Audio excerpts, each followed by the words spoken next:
Good evening. Today, we transitioned from search and rescue to recovery.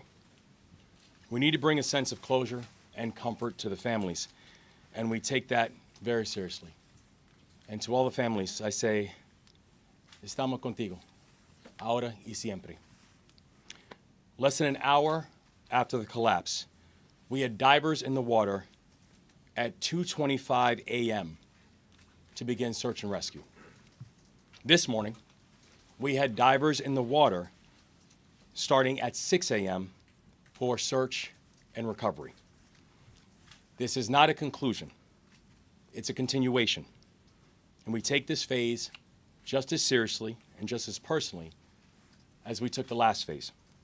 And I want to thank, as always, all of our first responders, the Maryland State Police, the Coast Guard, the Natural Resources Police, Baltimore City Police Departments, in Baltimore County, Baltimore City, and Prince George's County Fire Departments, and everybody who was involved inside of this work.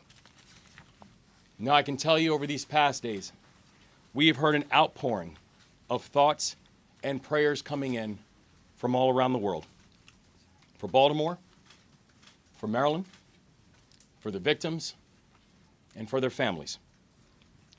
And to everybody who is sending out those prayers, I want to say that we have felt them, and we've been comforted by them. To everybody who has shared kind words, we want to say that we appreciate the words and the kind gestures that you have shown.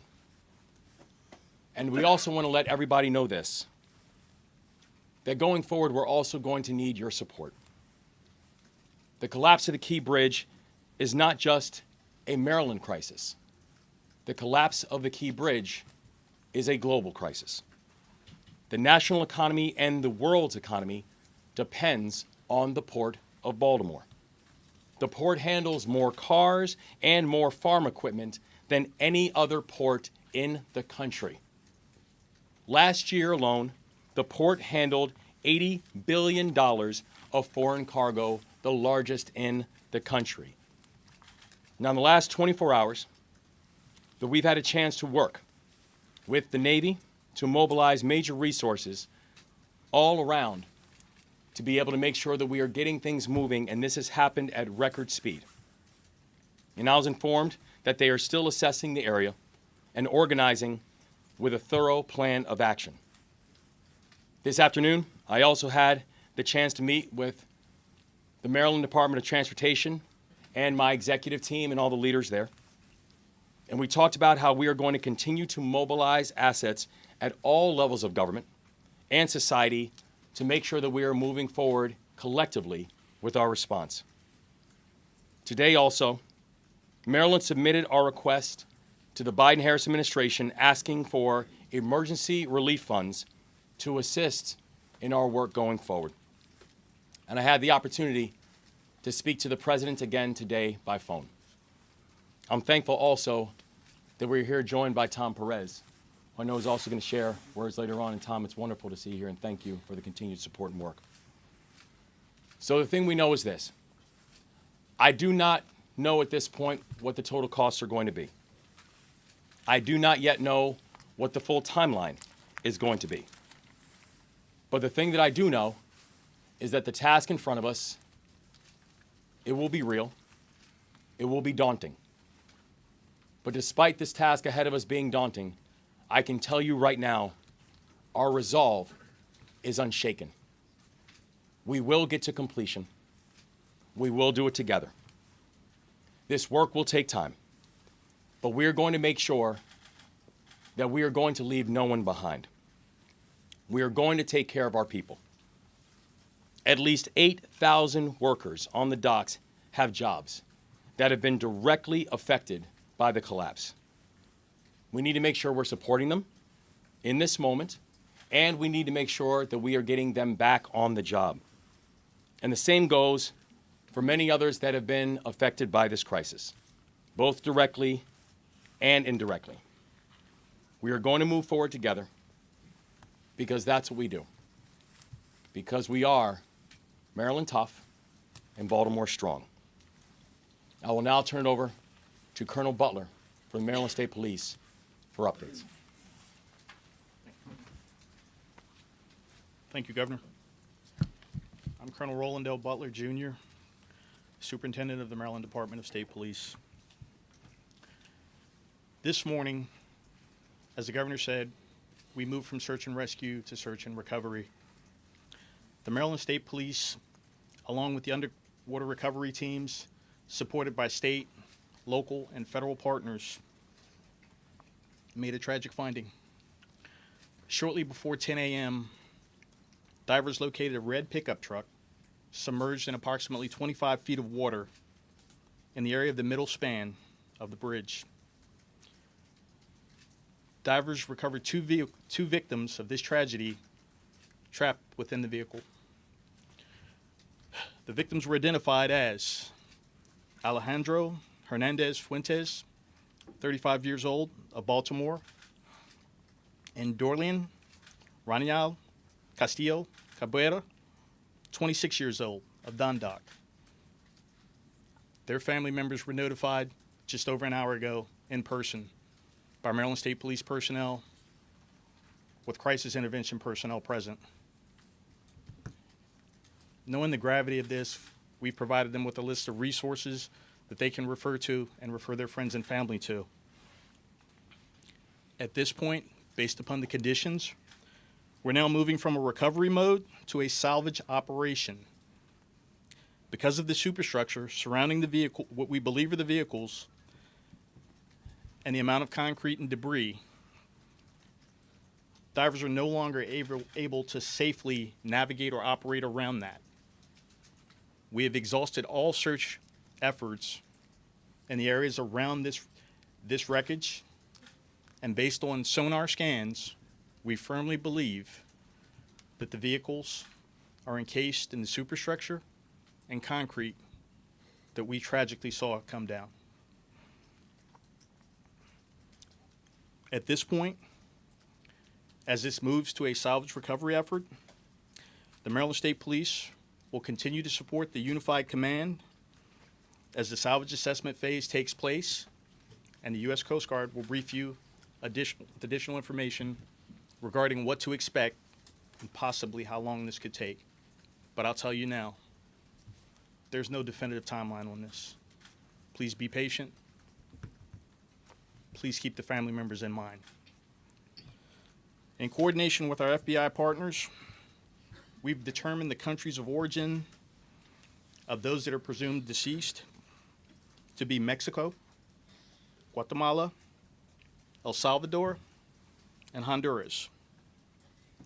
The notifications to these individuals' family members and loved ones outside of the United States is being handled by the Federal Bureau of Investigation in accordance with their established protocols.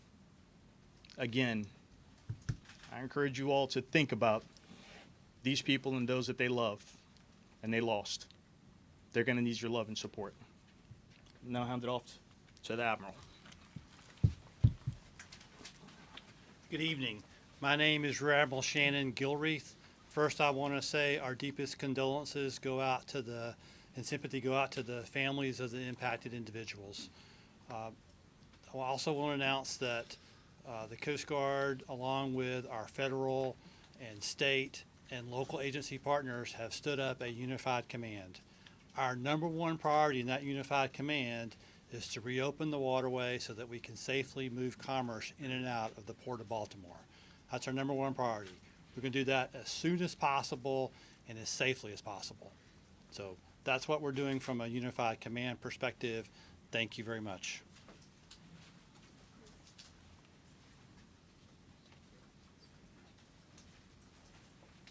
Good evening. I'm Paul Wiedefeld, Secretary of Transportation.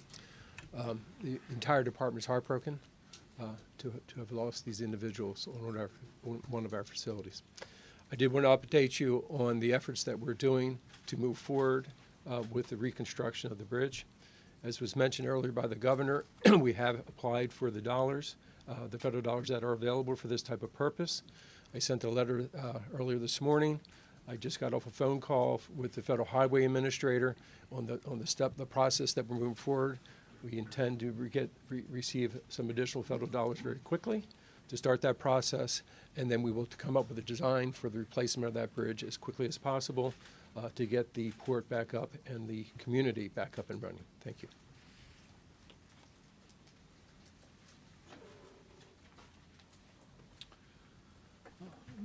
Senator Ben Cardin, first let me express our deepest condolences to the families of the victims of this horrible tragedy. And I also want to personally thank all the first responders. I had a chance to see firsthand some of the diving activities, and it was extremely challenging, to say the least. And we know that the quick action of our first responders saved lives by keeping vehicles off the bridge before it collapsed. So I really want to congratulate our first responders. When you have a catastrophic event like this that affects transportation infrastructure that's critically important to our community and to our region, the federal government comes to your help. And we are asking the federal government to help us through this crisis. President Biden has responded in a very direct way. We are very confident that we will get the immediate attention that we need, thanks to the Biden administration and our federal partners. We also will need the help of the Congress. Senator Van Hollen and I will be working with our entire congressional delegation to make sure that we provide the necessary authorization, support, and resources to make this recovery complete, and that we can move as quickly as possible. Make no mistake about it, our top priority is to get the shipping lane open. We recognize that every day it's closed, the impact it has not just on Baltimore and our economy, and the state economy, but in our country, and affects the global supply chain. And we recognize that we have to move with dispatch in regards to opening the channel. We are also working today on a replacement bridge so that we can also have those plans in place and have the tools and resources available so that we can reconstruct the bridge as quickly as possible. First priority, open the shipping lanes, let us replace the bridge, and we appreciate the fact that the federal government will be there every step of the way. Senator Van Hollen.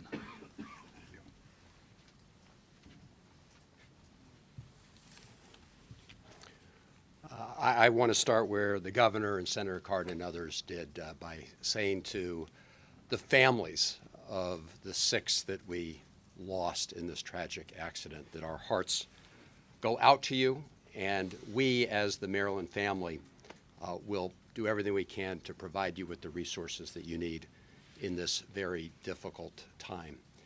It's also a solemn reminder of both the contributions and the sacrifices that our immigrant families make in our community and around the country.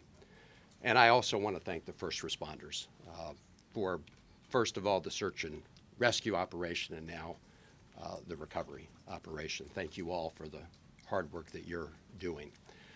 As others have said, we have 2 priorities. The most urgent priority is to open up the Port of Baltimore, because as the governor laid out, it is essential to the livelihoods of people here in Baltimore and Maryland, and in fact, the economies of the region, and will impact people around the country and around the world. The Port of Baltimore is that important, and it is the 8,000 people who are working there directly, the tens of thousands of people whose economic livelihood is tied up with the port. So I want to thank the President of the United States, who called many of us yesterday and then spoke to the nation, is already delivering on his promise, which he has ordered the Army Corps of Engineers to do everything necessary to clear the channel so that we can reopen those shipping lanes. If we have to open one first and over a period of time, I think we're going to do whatever we can to make sure that we have ships passing through as soon as possible. The Army Corps of Engineers, the federal government, will pick up the costs for that, and those funds are available. I saw preliminary estimates between $40 and $50 million, but they're very preliminary. But the bottom line is the Army Corps will pick up the costs. I want to commend the governor and his team for their fast action in putting forward the notice that they're going to apply for the federal emergency relief fund, part of the federal Department of Transportation's program, the Federal Highway Administration. We will be working very closely with the governor, Secretary Wiedefeld, and others and their team as you process that. Just to give you all a sense of what that means, you can draw down funds immediately for some of the costs of diverting traffic and other immediate costs to adjust to what happened in the short term. And then going forward, that relief fund provides a strong federal match. We believe it will be 90-10 in terms of the federal share. For the 10% remainder, Senator Cardin and I will be working very closely with the President and our colleagues in the Congress to make sure that we meet President Biden's pledge to do as much as possible to make sure that the federal government picks up the costs. Some have asked about the ship owners themselves. Obviously, as the NTSB conducts its review, we'll have a better idea of exactly what happened. And if anybody is liable for negligence or wrongdoing, you can be assured that we will be pursuing those funds as part of the cost share. From the congressional point of view, we will be pursuing, as I say, what we hope will be about 10% of the total costs through the legislative process. We will push to make any increases necessary in that emergency federal fund, and again, put forward legislation. Senator Cardin and I are in the process right now of reaching out, putting a phone call into Speaker Johnson because we think that this is something where Americans should come together. This should not be a question of Republicans or Democrats. This is an American challenge. We are a great American city here in Baltimore, and we're hoping that all of our colleagues will come together and join us in making sure we rebuild the bridge. Because as the governor said, we do this together, and we hope that will also be true in the United States Congress. So thank you to everybody who's been part of this. I'm now going to turn it over to the mayor of to Tom Perez, another great Marylander who is now at the White House doing wonderful work with the president. Tom Perez. Thank you so much. Good evening. My name is Tom Perez, and I have the privilege of serving as a senior advisor to President Biden. And President Biden, like the nation, grieves for these victims. And he is no stranger to tragedy in his own family. And Governor, thank you so much for your leadership throughout this challenging situation. It's been steadfast, and it has been remarkable. We are all in this together.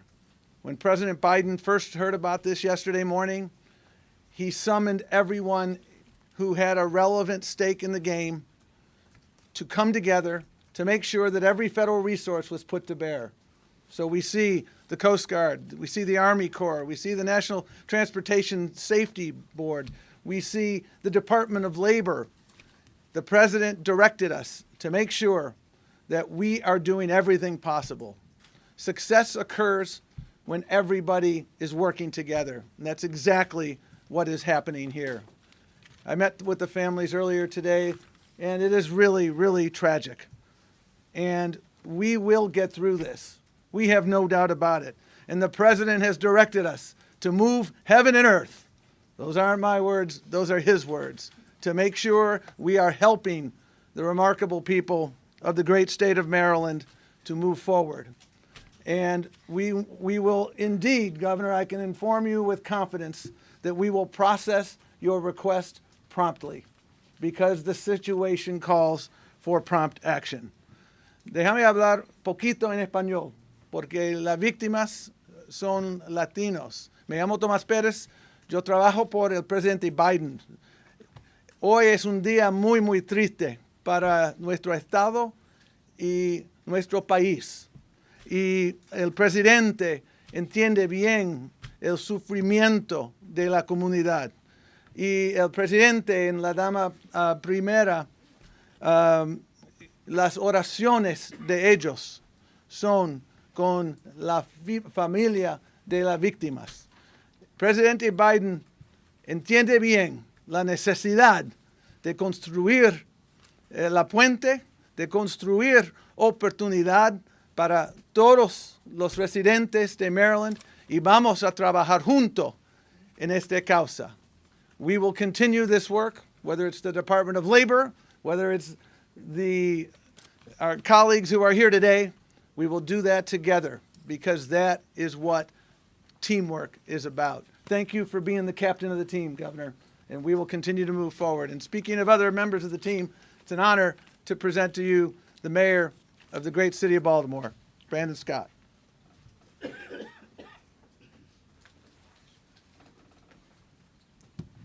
Good evening. First and most importantly, to each of the families, know that my heart and the heart of the entire city of Baltimore is with you and will be with you forever. To every first responder, whether you're from Baltimore Fire, Baltimore Police, Maryland State Police, or the Coast Guard, our county partners, thank you. Thank you for being fearless and selfless and for putting your life at risk to save others, as you did yesterday, today, and each and every day.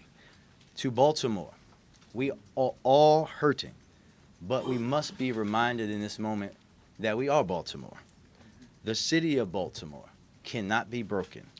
We will continue to work with our federal and state partners through this.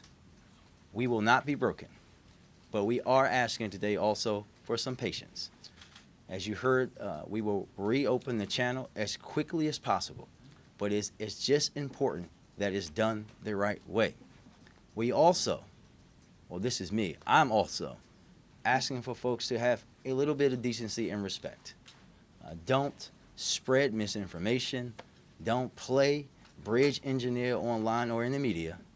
Remember that these are people's family members who lost their lives simply trying to make transit better for the rest of us. We are strong. Our spirit in our city is strong and cannot be broken. We will rebuild and heal the Baltimore way, and that's together. Thank you, and I'll turn it back over to the governor.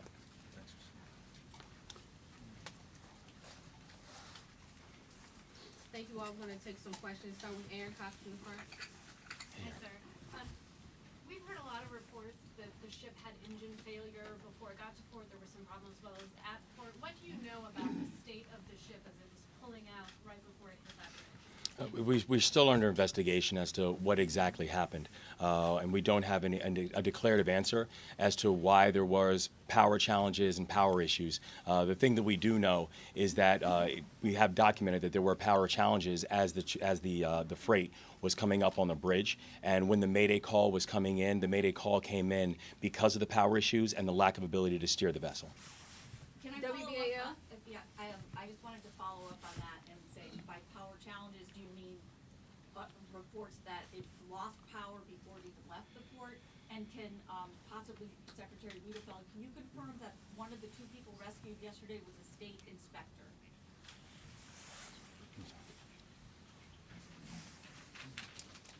Yes, one of them was an inspector, actually with a contractor, but not with the firm that was doing the work. I'm sorry, It was a engineering firm, and not the people doing the work on the bridge. contracted by the state? Yes, to do it. yes, So but not a state employee. Bronner, right, with Bronner Builder? No, Browner Builder is the construction company, and then there's another engineering company. I'll get you the name, and that was the construction manager overseeing the work. And what about the engine question? Confirm it, So, as far as the engine goes, we were not informed of any problems with the vessel. We were informed that they were going to conduct routine engine maintenance on it while it was in port, and that's the only thing we were informed about the vessel in that regard, ma'am. Thank you. Brian? What can you say any more about what the power issue was? There've been some conjecture that maybe fuel was involved. What is known about that at this time? So what we know at this time is we don't have a confirmed answer as to what exactly the power issue was. We know that the power issue connected and meant it was an inability for there to be proper steering and proper adjustments on the vessel, but we do not have any further details as of yet until a further investigation is completed. Fox 45? We know drivers were stopped from going onto the bridge, but were construction workers able to be notified? Yes. So the first responders, who again were really moved heroically after the first Mayday was called, were able to both move towards keeping additional cars from coming on the bridge, and also begin to notify some of the workers and people on the bridge that they needed to move off the bridge. In fact, one of the survivors who I had the opportunity to speak with, one of the things he mentioned to me was, as he was moving off of the bridge and literally saw the bridge fall right after he moved off, it was because it was a first responder who was telling him to move off of the bridge.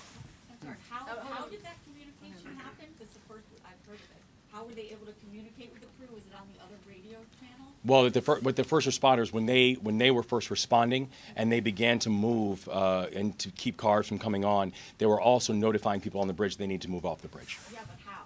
The question. How did they notify them? Cell phone, radio? Well, I think we'll find out by investigation what exactly happened. I know that the one person I spoke with, he said it was audibly that the officer was telling him to move off. All right, we're gonna move on ABC 7. Well, I was essentially going to ask that same question, just to confirm that there were efforts made. All right. They were, Brad, yes. Cassandra, Yeah, Fulkerson, do you support the proposed Port Act in spite of the state's current fiscal situation? I've not gone through the Port Act in detail. The thing that I know is that we will work in coordination with the General Assembly with a response. We will work with we're thankful for the work that we're happening on the federal side of the federal delegation and our partners in the White House on it as well. And we know the response that we are going to have as a state is one that needs to be coordinated and one that we are going to do and make together. all right, right here. Can you confirm that the two people that were recovered today were some of the construction workers that were part of the crew? And can you also give us a timestamp for when divers had to come out of the water today? Obviously, the water was terrible, or the weather was terrible. Yeah, I can speak to the first question, and Admiral or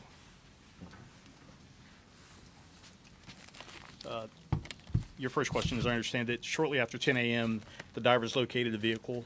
It took them a while to secure that vehicle properly, place airbags around the vehicle. Then it was very slow traveling to tow that vehicle to the shoreline. At some point, they realized that the water's depth would not support towing it all the way in. It was at that point the deceased were removed from the vehicle and brought to the shore, where they were placed in the custody of the medical examiner's office. Second part of your question was? Can you just confirm those two? Those were two of the construction workers, two of the six. They were both working for the construction company. One of the individuals was identified by a driver's license in his pocket. The other individual was identified by fingerprint. So what time did all the searching stop today, or the in-water searching stop? Was it at that? The in-water searching stopped at about 4 o'clock today. The divers did exhaust the search area around that to ensure that they couldn't get in there.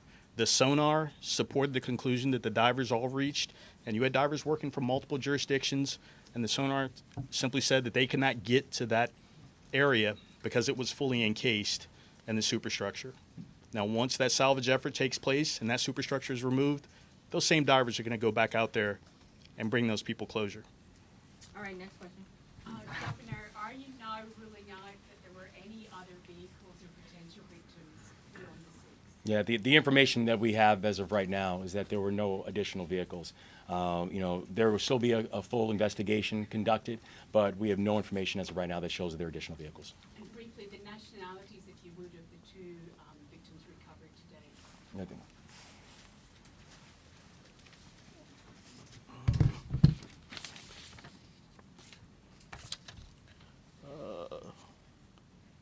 This shows Mr. Alejandro Hernandez Fuentes, lived in Baltimore, but was from Mexico. And Mr. Cabrera is from Guatemala. Can you just spell those names as well? I'm gonna ask. Yeah. Thank you. Sorry. Which one would you like first? Alejandro? Sure. Alejandro. The middle is Hernandez. Hernandez. Last name of Fuentes. Fuetes. Your second victim. First name spelling Dorlian. His two middle names Ronial. The next is Castillo, Tillo, and the last of Cabrera, Cabrera. And if you are missing those names, we will get that to you afterwards, if you did not get that. We'll take ABC, and then we'll take 2 more questions after that. Do we have any updates on the medical condition of the survivor who was hospitalized? The survivor who was hospitalized was released earlier today. All right, next question. Has that person been interviewed, and what kind of interviews do you expect what kind of information do you expect to need to get from that person? Obviously, we're looking for any information pertaining to this tragedy. He has been interviewed. There will probably be follow-up interviews conducted by the Maryland State Police and NTSB, as well as federal partners. Have you learned anything in those that you think is important to what happened in the moments before?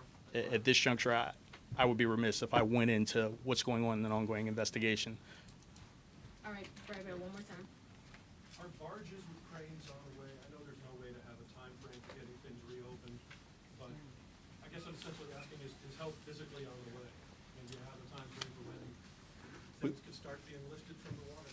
I don't have a time frame on the actual lift yet because we're still putting those plans together. We're going to lift as soon as possible. We do have barges on the way and the crane barges as well. They're coming as we speak now, sir. We're gonna take one final question. Anyone have a question? Yeah, I have a question. We understand, at least in the past, that the cargo ships were brought by tug through and underneath the bridge, but that stopped several years ago for various reasons. Is there any, I'm not sure it's a local question, but is there any plans to maybe, once it's open, reinstitute that and have these ships tugged out? I'm sure you know, no matter, it could have been going 1 knot and it could have taken the bridge down someday. So are there plans to change the protocol because of this? We will obviously investigate all protocols associated with this. We'll also look to the NTSB and some of their recommendations because they'll review every process that we follow to the Port of Baltimore. Thank you, That's all everyone. right. Excuse me.